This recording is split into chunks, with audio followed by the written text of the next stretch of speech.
All right, are we there? Are we live? Huh? The dangers of doing a live show, right? Having to get ready. Cole's always telling me, he says, Brian, you have 3 minutes, okay? Yeah, Cole, I got 3 minutes. You got 2 minutes? Okay, I got 2 minutes. You got 8 seconds. Hey, I'm your host, BKP. Good morning from beautiful downtown Blue Ridge. You're watching FYNTV.com. That's FYNTV.com. We have a lot going on. It is a beautiful fall morning in Blue Ridge. And first of all, we want to say to all of our Florida friends down there, I do know we have Florida viewers, or if you don't have power internet, you may not be able to view. But we want to say we hope and wish and pray all of you are well, safe, dry, and stay out of danger. Please, whatever you do out there, always listen to the local emergency management that's in place. They know what they're doing. They're trained to know how to react in these hurricane situations. Some of you may be waking up this morning and seeing that the storm may be trekking out a little away from the shore, but that does not mean it cannot turn back. These storms are unpredictable, so it's not something you mess around with. So please be safe. Listen to all emergency management in the area that you're in, whether it's North Carolina, and okay, thank you. Oh, you know what? You ever wonder if somebody watches? Cole, this is your job. I just got a message. Somebody told me to fix my collar. Hey, that's not my job. I just got a message. Somebody said, will you fix your collar? Cole, yes, wardrobe. You're now, write that down. You're in charge of wardrobe too, okay? Oh my gosh. But anyhow, folks, if you're coming up, we want to welcome all of our friends from Florida that have come up to Blue Ridge. I have seen messages all over the social media network out there that many of you have traveled up here for the weekend. You boarded up the house and put up the hurricane shutters and headed to the mountains, and we want to welcome you this morning. You're watching FYNTV.com. Now, this weekend, North Georgia, we call it America's outdoor playground. You just can't ask for anything else in the fall. We have so many hiking trails you could take advantage of. But this weekend we have the Apple Festival and we have Arts in the Park. We have so many things within 15 miles in North Georgia. We have You Pick Apples out at Messier's Orchard. Just beautiful time to be in North Georgia. Again, I'm your host, BKP. Good morning from beautiful downtown Blue Ridge, Sycamore Crossing. If you get a chance, now I think we're hearing the train warm up for the day. It'll be a busy weekend. He's down there revving the engine. I did not know you could rev the engine on a train, but I found out this morning, right, Cole? You can rev the engine, right? Tell him to get his foot off the gas over there. Tupelo T right here. Carla's pick at 10 o'clock. Carla at Tupelo T, just surprise, and she tells me what she's going to fix there. Tupelo T, you can't beat that. I love that place. Broken Bull. Who shops at the Broken Bull, Cole? Zach Brown. No, Zach Brown's mom. Mama. Zach Brown, mama, right? Zach Brown's mama shops at the Broken Bull and got Zach Brown a hat, and he wears it. The Broken Bull, the latest, the greatest, the most up-to-date fashions. Maybe your host needs a little help here. That's the Broken Bull. And then also the New Blue Home and Gift right there. So now before we get started, we're going to have Dr. Whaley in here. He has been traveling, and we thank Cammie for being in for last week. But Dr. Whaley will be in with us this morning at 8:15, and he's been traveling, and we'll see what he has in store for us. But until then, for the next 10 minutes. Now, I am the unofficial Donald Trump advisor. Okay? Unofficial. But I am the Donald Trump campaign advisor unofficially. Now, Hillary Clinton's campaign, immediately, their first concern in Florida was voter registration.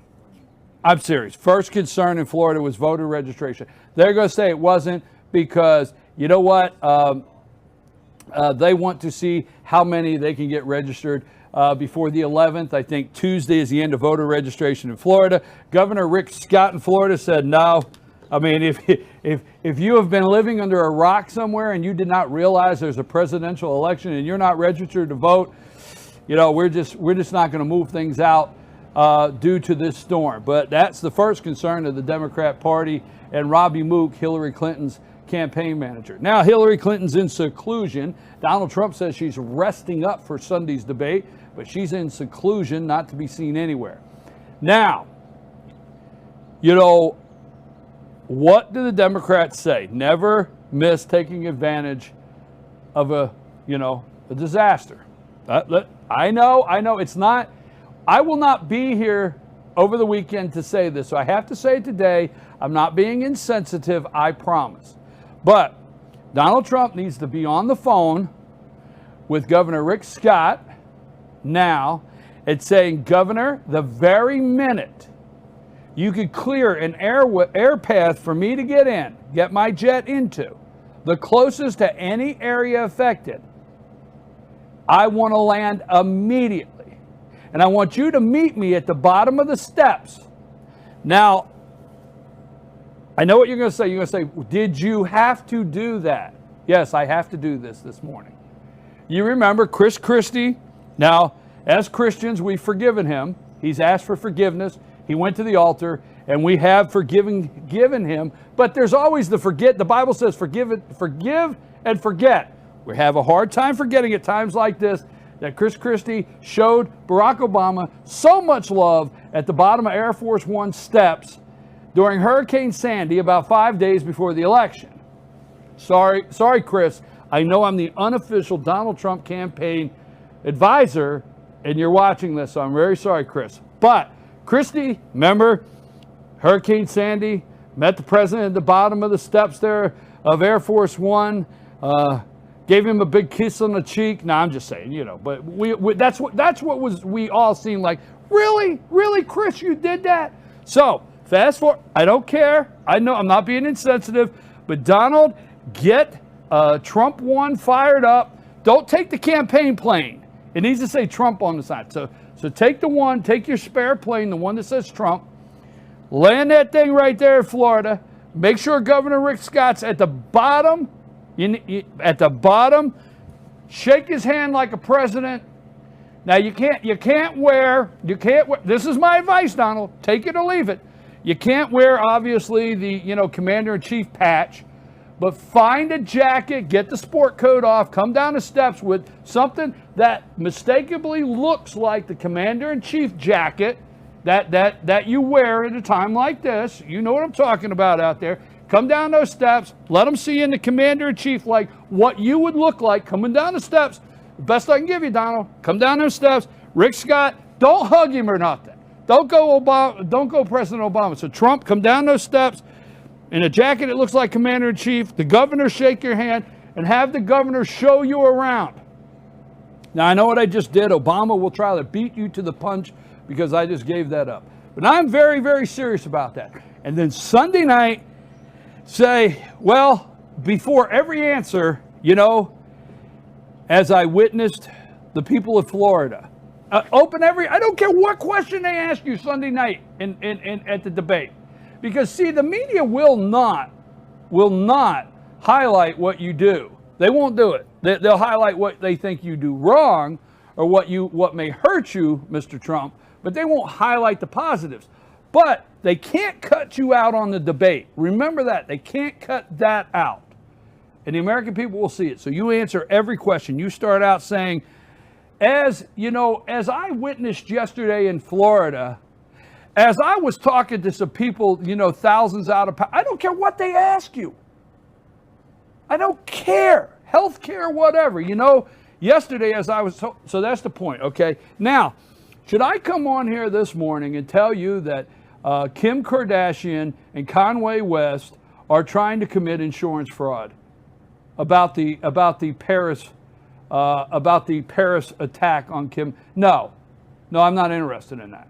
And I do understand it takes a storm to see the in-depth coverage of NBC, ABC, CBS, and all the above. I understand that, okay? But I refuse to go down that road this morning. I think it's more important to tell you And remember, I told you the other day, we're going to stay in what we call 8 years. Don't forget who's president. We should remind people who's president. We should remind people that there was a red line in the sand. We should remind people on a daily basis. Do you know Vladimir Putin? I told you this yesterday. I'm going to repeat it really quick, I promise. But as of today, Donald Trump has had zero impact on foreign policy. He cannot. He has not made a foreign policy decision. He cannot until January 20th, right? He has not cast a vote in any way whatsoever on foreign policy or made any decisions. He cannot. But if you listen to the media, you will get the impression for the last 2 years, all foreign policy decisions were swayed because Donald Trump did an interview with Howard Stern. I'm serious. You would think every foreign policy issue in 2 years was made after they heard what Donald Trump said to Howard Stern or Oprah Winfrey. Folks, the 8 years, everything in Syria, everything that's happened in Russia, everything that happened in Libya, everything that's happened in Iraq with the status of forces agreement that they did not, they keep blaming that on Bush, everything is on Obama's desk. Now, this morning I have to report to you that Vladimir Putin is getting ready to tell you, he's getting ready to show you. You've heard a lot about global warming.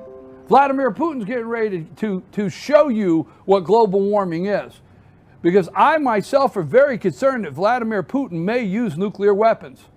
And he's going to let you know real quick what global warming is. While you have a defense over here that is being directed and told how to defend us against global warming, Vladimir Putin is telling you if you fly a plane over Syria, he's going to take you out of the air. Vladimir Putin has moved the S-300s. He has moved the missile defense, the missile systems in, and his generals have said if anything, a drone, a helicopter, anything comes over that area, it's gone. He has put us on warning. Oh, by the way, should I tell you this morning that Turkey has moved tanks into Iraq? They've invaded. Should I tell you that? Should I tell you that they are dropping charges on the man that knows Hillary Clinton set up a deal for arms that supposedly were supposed to go to Qatar and go to the United Arab Emirates that went up to Libya, which went into ISIS hands down into Syria? Should I tell you that? Or should I tell you Kim Kardashian's committed insurance fraud? What would you rather hear? Folks, you got to deal with the truth. It belongs to Barack Obama and Hillary Clinton. There's one thing. I tell you what, I am going to say something so I can go to break, and I hope it shocks the daylights out of you. I think they ought to, if Hillary Clinton becomes president of the United States, not the military cemetery out from Washington, D.C., I went blank, so I apologize, no disrespect. But I think they ought to put little tombstones on the front of the White House of how many deaths surrounded and related to Hillary Clinton's policies. So every time you look at the White House and know who's inside, you can see a symbol of how many deaths surround that lady. Because every time one of these magazines puts that poor picture up of that child in a boat trying to escape through Libya, through the Mediterranean to get to Italy, think about why that little child is dying today. And every time you see that bomb that goes off, that little 5-year-old in Aleppo, because, you know, Gary Johnson didn't know where Aleppo was, but we do. And every time that bomb goes off, we see that little 5-year-old child on the front page of every cover of the magazine. Think about that red line in the sand, okay? And every time you see pictures of they picking up Muammar Gaddafi, and they put him, you know, held him up and dragged him through the streets of Libya, that one city there. Anyhow, they dragged him through the streets. The people did when they killed him. Think about the pictures of Ambassador Stevens that were dragged through the streets. So that little kid that you're concerned about because he's a refugee, because they tell you we don't have no heart and compassion, that's floating across the Mediterranean and hundreds have died. Keep in mind the uncivil arrest that happened on the watch of Hillary Clinton. So if she gets in the White House, I think they ought to put one of them little tombstones all over the front so you can see how many deaths surround this lady. And guess what? Donald Trump's responsible for none. None. Zero. Absolutely. I'm your host, BKP. I probably went some places I wasn't intending to go this morning. Oh, by the way, if you haven't heard, there's a possibility that Kim Kardashian has committed insurance fraud. Now, let's forget that Hillary Clinton has, there's a whole list. Hey, I'm going to have the all-star panel. They're going to be here at 8:45. We're going to take a break here. Dr. Whaley's going to come in, spend about 30 minutes with us. And then the all-star panel, maybe I'll pose some of these questions to them this morning and see what they think. I'm your host, BKP. We're coming to you live from downtown, beautiful fall morning in Blue Ridge. Hey, we wish all of our friends from Florida safety this morning. I've got the Broken Bull behind me, Tupelo Tea, and New Blue Home and Gift. Cole, take us to break.